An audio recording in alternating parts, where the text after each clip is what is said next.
I've always been curious about the Suzuki Swift because it sports an iconic and sporty design at such an affordable price point. It's almost as famous as its off-roading sibling, the Jimny, and it also has its own cult following. In this video, we'll take a tour of the Suzuki Swift GL, and after which, we get to drive it. Let's do this!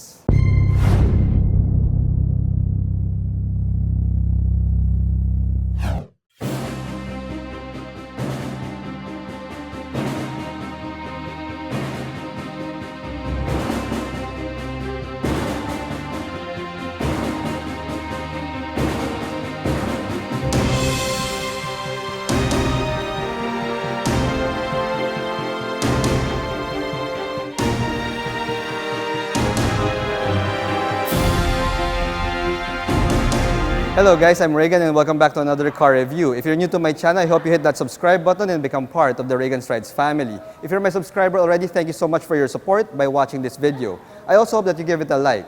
Also special thanks to Suzuki Manila Bay for this awesome opportunity to feature the Suzuki Swift. If you have a need for any Suzuki vehicle and you're in the area, you may head on down here to Suzuki Manila Bay and check them out. If you have any inquiries at all, you may also contact the person in my description below. The Suzuki Swift has always been a favorite city car of mine since it offers the same quirky design styling that Suzuki is known for at a price point that is pretty much affordable for everyone. It's also pretty reliable, even more reliable than the Mini Cooper that so many people associate it with. It's also pretty badass, guys, especially when you modify it and dress it up. Now locally, we get two variants of the Swift, the regular variant that I have here and a sportier special edition. Now this regular variant Swift with the CVT retails for 799,000 Philippine pesos, and if you want the sportier special edition, you'll have to pony up another 50,000 Philippine pesos more. Now the Swift is already on its 4th generation, and I dare say that this is the best iteration so far when it comes to looks. You get a redesigned headlight housing here that is sporty looking, although the regular variant Swifts still get a halogen headlight. You do have LED DRLs here added on the front bumper to keep up with modern trends. Now the Swift also has a redesigned hexagonal front grille here that is pretty badass and is sized quite right for this sporty hatch. Now all Swift variants gets a halogen fog light as well, and if you look at the whole front fascia of this Swift, you'll see that it's actually wider and lower than the previous generation, and it's actually looking like a proper hot hatch. Now the side profile of the Swift shows off its resemblance to the Mini Cooper. They're practically the same length, but the Swift has 5 doors versus the Mini Cooper's 3-door affair. However, you wouldn't really detect the rear doors here because Suzuki managed to cleverly hide the rear door handles into the C-pillar. It's pretty clever and also scores a lot of practicality points versus its European doppelganger. Now the Swift also has a blacked out A and B pillar here, and you have a blacked out notch on the C pillar, which gives off an illusion of a floating roof design. If you were to ask me guys, the Swift side profile is really sleek and sexy. Now to add more to that sex appeal, the Swift also has a really pronounced rear hunch here, which truly elevates the sexy flavor of this sporty hatch. Now for your wheels and tires, you get 16-inch wheels here in a car that's so small, so these are really sporty wheels, and these wheels are wrapped in 185/55 R16 tires. Now the wheels and tires may be on the sporty side, but the brake setup tells otherwise. You see, you get a ventilated brake disc up front, but only rear drum brakes at the rear. So that shows you the econo city car nature of the Suzuki Swift. When it comes to your suspension, you have a MacPherson system up front and only a torsion beam at the rear, which again shows you the econo city car nature of this car. When it comes to ground clearance, the Swift has the lowest ground clearance that I've ever seen in any of the cars that I've reviewed. The Swift has a ground clearance of only 120 millimeters, which, come to think about it, is actually quite low, and it's actually lower than my Miata. Now the rear end of this current generation Swift is so much better than the previous generation. Instead of getting a flat taillight assembly here like it was painted on, you get these nice sculpted rear taillights here with this nice C-shaped design for its brake lights. The brake lights are still incandescent though, so it would be nice to see if Suzuki can give us LED brake lights in this gorgeous C-shaped design. You get an integrated rear spoiler here and a pronounced wide look owing mainly to these bulging rear fenders. I could tell that it's truly happy to see me. Now when you pop open the liftgate, you'll be treated to 242 liters of trunk capacity. Now to see how it translates to luggage, I brought with me my medium-sized luggage for our luggage test. This is my medium-sized luggage, and let's see how it fits inside the Suzuki Swift. There you go. As you can see, guys, it could easily swallow my medium-sized luggage, and there's still some space here to the side for smaller items and knickknacks. Now, if 242 liters is not enough for you, you'd be happy to know that the second row seat backs can fold down, and that should give you around 556 liters of trunk capacity.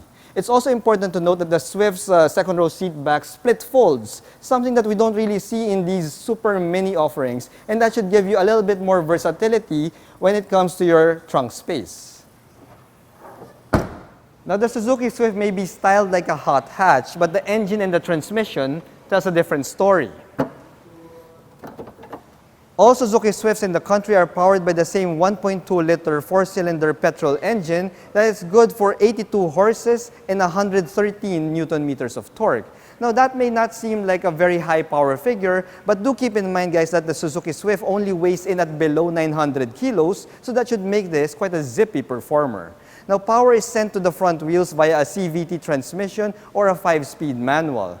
If you're going to drive this Swift in the streets of Manila, you might as well go for the CVT transmission. But if you want a pocket rocket that you can use for carving down mountain roads, then I'd go for the 5-speed manual transmission and use the savings to buy some mods. Now, the cockpit of the Swift will surprise a lot of people because despite being inside a small city hatchback, this cabin is pretty spacious, guys. Now, the seats are wrapped in fabric, really expected at this price point, but I like the design of the center of the seats. These are a nice design, and the seats are quite soft yet supportive as well. You also got a little bit more aggressive bolstering on your thighs and the side of the body, which makes these seats practically like semi-sport buckets already. Now, the Swift also has a urethane steering wheel here, also quite expected at the price point, and this wheel though has a flat bottom, which lends more to that sporty flavor of the Suzuki Swift. You also have some buttons here for your infotainment system, but you don't really get any cruise controls here. Now, the instrument gauges of the Swift is one of the better designed gauges that I've seen in some of the cars that I've reviewed. You've got a tachometer and a speedometer, and it's separated in a separate housing that are twin binnacles that really gives it a sporty flavor.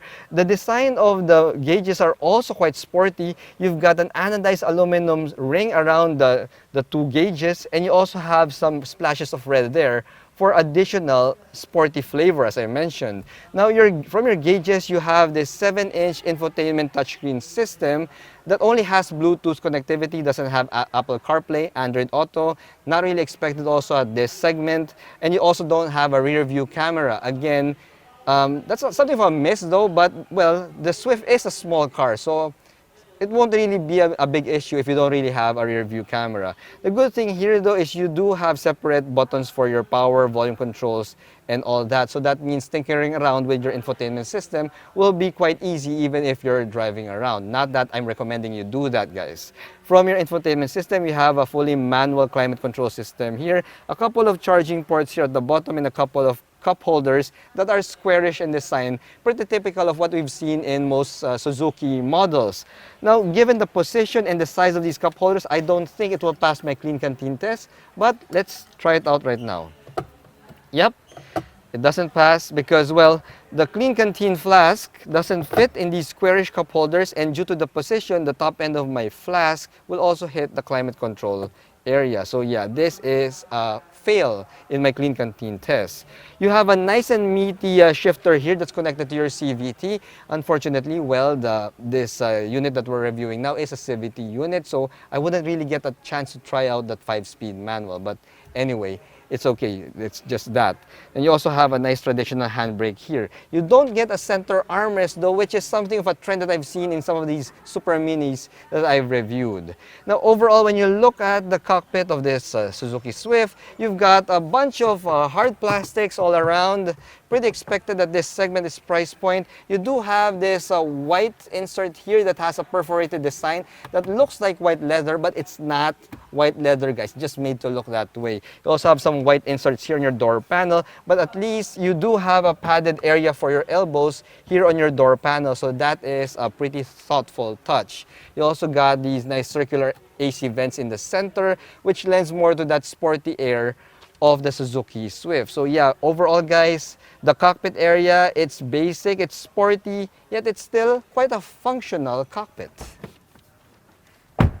Now the front seats of the Swift are practically sport buckets, but I couldn't really say the same for the rear seats. These seats are almost like flat bench type seats, similar to the ones found in the Suzuki Espresso. So your rear passengers have better buckle up the moment you start carving those mountain roads down, because there's nothing that's going to hold their butts in place in these second row seats. Now having said that guys, I am 5'6", and as you can see, I got a decent amount of space here at the back. I have around 5 inches of headroom and around 5 inches of knee room before my knee touches the seat back of the driver.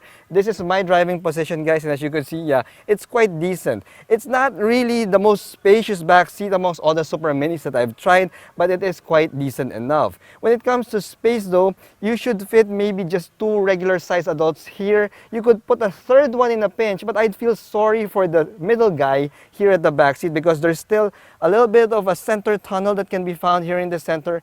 Kind of weird because it's a front-wheel drive vehicle, but yeah, that's there. So yeah, it's going to be a tight squeeze if you have 3 regular-sized adults right here at the back. Now for toys, don't expect any toys when it comes to a Super Mini at this price bracket, because you really wouldn't be getting any. Well, you do get a lone cup holder there and a lone map pocket here at the seat back of your front passenger seat. Yeah, but other than that guys, there's really not much toys to be seen here. Not even a dome light, not even charging ports, not even an AC vent. Couldn't really expect that at this price point anyway. Now let's hop back to the driver's seat and take this Swift out for a drive just to see if it's truly a legendary hot hatch when it comes to the handling and driving characteristics. Let's go.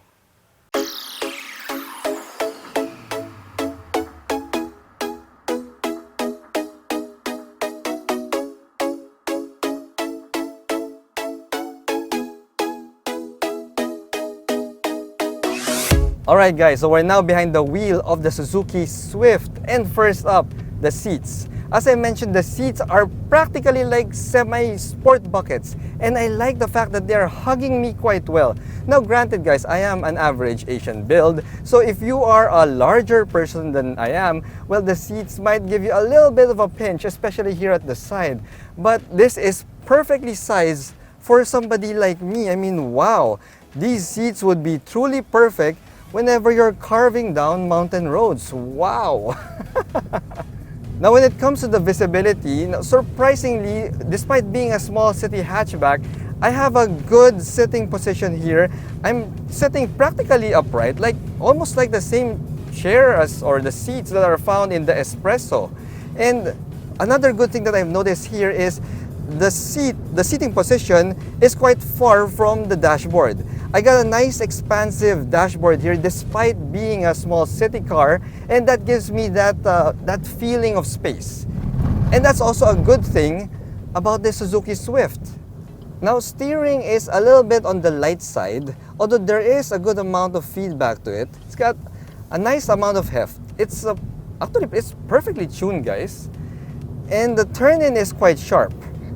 I like the fact that it immediately responds to my steering inputs, which would be a big plus whenever you're, again, carving down mountain roads.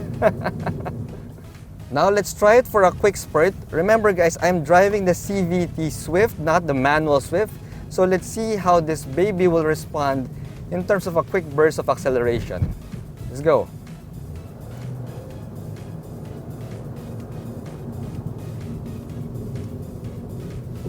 Try it again. Okay guys, yeah. In terms of acceleration, this has a nice and peppy engine. Unfortunately, it's being penalized by the CVT. When you step on the gas, you hear that engine whine, that engine noise, but it doesn't really translate to speed, which is typical of vehicles that have a CVT transmission. I would really love to feel how this baby would accelerate when it's in a manual transmission, when you're using the standard transmission, which thankfully is an option for the Suzuki Swift, at least here in the local market. As a city car, it offers you a decent level of acceleration It's not like it's gonna leave you hanging when you're gonna do a passing maneuver on the highway. But then the thing is that CVT lag that's present. Well, it really just dampens a little bit on the fun that you can have with this car. And given the fantastic turn-in, the nice light feeling of this vehicle, you would have a lot of fun in this car. And that's why I would recommend that you'd spec it in a manual transmission if you don't really mind rowing your own gears.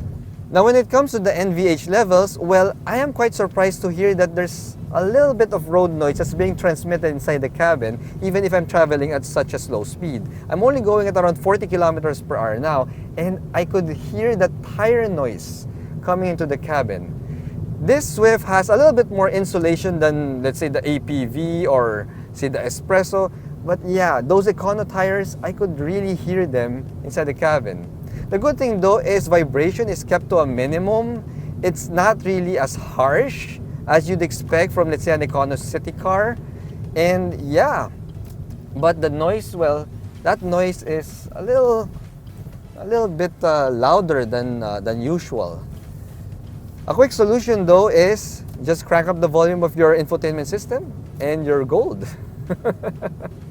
Now I'd love to take this baby out on a nice mountain road just to see what kind of handling performance it can do, but doing some really quick lane changes here on this road right now, kids, don't try this at home, and at least I have a nice open road here. I could tell you that the Swift has really great handling characteristics, and I'd really love to take this out to the mountains of Rizal. Woo! Yeah, this is a CVT, but as you can see, I'm having a lot of fun, guys. Wow! Imagine if it's in a manual transmission. Yeah! Now overall, guys, the Suzuki Swift. This is a pretty fantastic city car that lives up to my expectations. You see, I didn't expect that the cabin would be quite spacious, especially here up front, and I really expected that the handling would be superb. And it is superb. It delivered well. The good thing about this is it's also quite frugal, being a small engine and light car. I believe you could get as much as 15 kilometers per liter here in the city, and that's actually quite good. And the best part, guys, is when traffic clears up or if you're going on a weekend drive, you could really have a ton of fun with the Suzuki Swift, especially when you start hitting those mountain roads. The thing is, you just have to spec it in that 5-speed manual transmission. Because as much as the CVT is decent enough for city driving, well, you really can't beat the fun that you'll get from a standard transmission. The Suzuki Swift is a compelling option for people who want an engaging drive in their city car. It provides the same handling and driving dynamics as the venerable Mini Cooper, and it proves to everybody that an engaging driver's car can still be bought for less than 1 million pesos. Thanks for watching.